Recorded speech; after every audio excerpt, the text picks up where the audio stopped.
अब आप इसकी कॉस्ट कैलकुलेट कर लें। अब कॉस्ट कैलकुलेट करने के बाद आपके पास रिजल्ट आ जाएगा।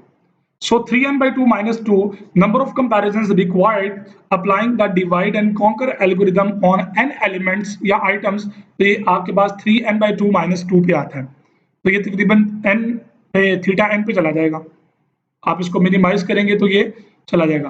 लेकिन number of comparison requires applying the general approach, जो पहले वाली अप्रोच यूज की थी तो उसके अंदर 2n-2 आया था। सो यहाँ पे आपने कंपैरिजन किया कि वो भी थीटा एन पे जा रहा है और ये भी थीटा एन पे जा रहा है, लेकिन याद रखिएगा कि जो डिवाइड एंड कॉन्कर अप्रोच है ये लीनियर के मुकाबले में थोड़ी सी एफिशिएंट है, ज्यादा एफिशिएंट है। Now move on the third method, that is tournament method. अब tournament method भी looks like a divide and conquer strategy, बस थोड़ा सा मेजर डिफरेंस इसके अंदर नहीं है, माइनर सा डिफरेंस है, वो आप लोग ऑब्जर्व करेंगे। एल्गोरिदम आपके सामने होगा, आइडिया होगा। मैं एग्जांपल इसमें कोड नहीं करूंगा, मैं इसके एनालिसिस कोर्स पे जाऊंगा ताकि आपको समझ आ जाए कि ये टूर्नामेंट एल्गोरिदम जो है वो डिवाइड एंड कॉन्कर स्ट्रेटजी से मिलता जुलता है। So divide the array into two parts and compare the maximum and minimum of the two parts to get the maximum and the minimum of the whole array. So divide and conquer के अंदर भी यही चीज थी। So आपके ज़हन में question होगा कि चेंजिंग क्या है, फिर डिफरेंस क्या है दोनों के बिटवीन। ये मैं आपके लिए सरप्राइज रखूंगा। मैं चाहता हूं कि आप खुद सरप्राइजली इसको गेस करें। So this method is approximated same as divide and conquer method. वो जो माइनर सा डिफरेंस है ना, वो आपने गेस करना वो क्या है।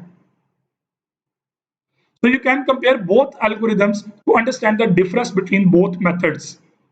वीडियो को प्लेबैक पे लेके जाएं, वहां जाके आप दोनों एल्गोरिथम्स को राइट डाउन करें पेपर पे और कंपैरिजन करके चेक करें कि व्हाट इज अ डिफरेंस, क्या उसका मेजर डिफरेंस है। ये जनाब उसका एल्गोरिथम है कि आपकी अरे अगर साइज 1 होता तो रिटर्न कर दो बोथ मैक्स एंड मिन, अगर वो 2 पे होता है 1 comparison to determine max and min, अगर ये भी नहीं होता ग्रेटर देन 2 होता है तो फिर रिकर्सिवली कॉल करो लेफ्ट हाफ को अलग से और राइट हाफ को अलग से। One comparison determine true max of the two candidates और one comparison determine true min of the two candidates, so return कर दे मैक्स और min. So that is your algorithm by tournament algorithm या tournament method. So मैं इसकी example coat नहीं कर रहा क्योंकि ये उससे मिलती जुलती है, डिवाइड करते जाना और आगे बढ़ते जाना है। टाइम कॉम्प्लेक्सिटी की बात करें तो ये बिग ओ एन है, तो उसका भी बिग ओ एन ही आया था, तो यहाँ पे भी वही कॉस्ट है। लेकिन चेंजिंग क्या है, डिफरेंस क्या है, ये मैं आपके लिए प्रैक्टिस पे छोड़ रहा हूँ। मैं ये जानना चाहता हूँ कि आप लोग इस लेक्चर के साथ कितना इंटरेक्ट करते हैं, आप कितना अपने आप को इम्प्रूव करते हैं, क्या चीजें इसके अंदर गेस करते हैं। और ये आप लोगों का टास्क है कि आपने कमेंट जरूर करना है कि क्या डिफरेंस गेस किया आपने।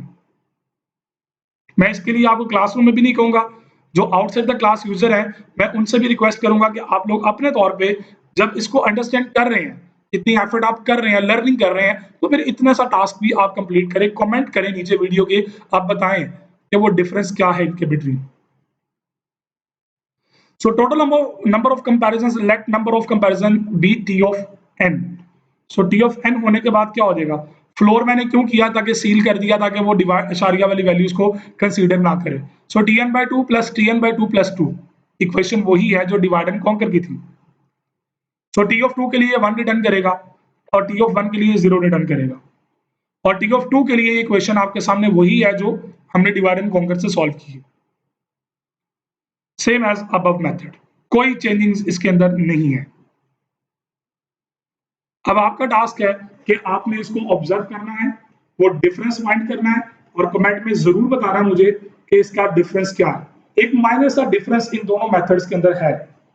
कुछ वेबसाइट्स पे जब आप स्टडी करेंगे, मैं आपको एडवांस में बता दूं कि वहां पे पेयर टेक्निक भी यूज हो रही है, प्रूव विद पेयर या फाइंड विद पेयर या पेयर मेथड भी के नाम से भी अवेलेबल है। अब उस पेयरिंग मेथड को भी टूर्नामेंट मेथड का नाम दे दिया जाता है, राइट है, बिल्कुल कंफर्म बात है कि कर सकते हैं आप, लेकिन उनके बिटवीन डिफरेंसेस क्या है, दैट इज योर टास्क। ये सेल्फ लर्निंग एक्टिविटी है। अगर आप ये आधे घंटे की या घंटे की वीडियो देखने के बाद अगर आप अपने आप को इस लेवल पे इंप्रूव कर लेते हैं तो इट्स मीन दैट कि आपने कुछ लर्निंग कर ली।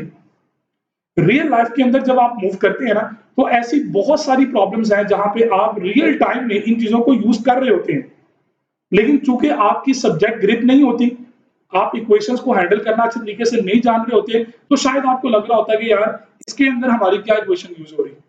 लेकिन जब आप इसको यूज करेंगे तो वहां पे आपकी बहुत बड़ी स्ट्रेटेजीज हैं जो रियल लाइफ में यूज होती हैं।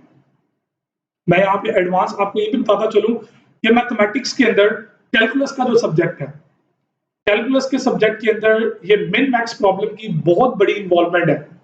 मैथमेटिक्स के प्रूव है पूरे के पूरे। अब आप इसको अपने तौर पे सेल्फ लर्निंग के तौर पे आप स्टडी करके चीजों को अंडरस्टैंड कर सकते हैं। वही बात जो मैं अक्सर कहता हूं कि जब तक आप ट्राई नहीं करेंगे, एफर्ट नहीं करेंगे, चीजें आपको क्लियर नहीं होंगी। उम्मीद करता हूं आज का सेशन आप लोगों ने अंडरस्टैंड किया होगा। कोई कमियां कोताहियां रह गई हो तो उसके लिए कमेंट जरूर करना। याद रखिएगा, कमेंट करेंगे तो मैं अपने आप को इम्प्रूव कर सकता हूं। देखिए, मैं भी एक स्टूडेंट ही हूं, मैं भी आपकी तरह स्टूडेंट ही हूं।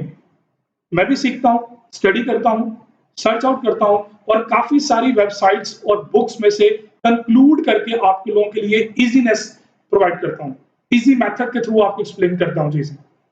अगर आप मुझे पॉइंट आउट मिस्टेक्स नहीं करेंगे तो मैं कभी भी अपने आप को अपने भी हाथ पे इंप्रूव नहीं कर पाऊंगा। सो आपके कमेंट्स और फीडबैक बड़े इंपॉर्टेंट है। अपना ख्याल रखिएगा। अल्लाह हाफिज।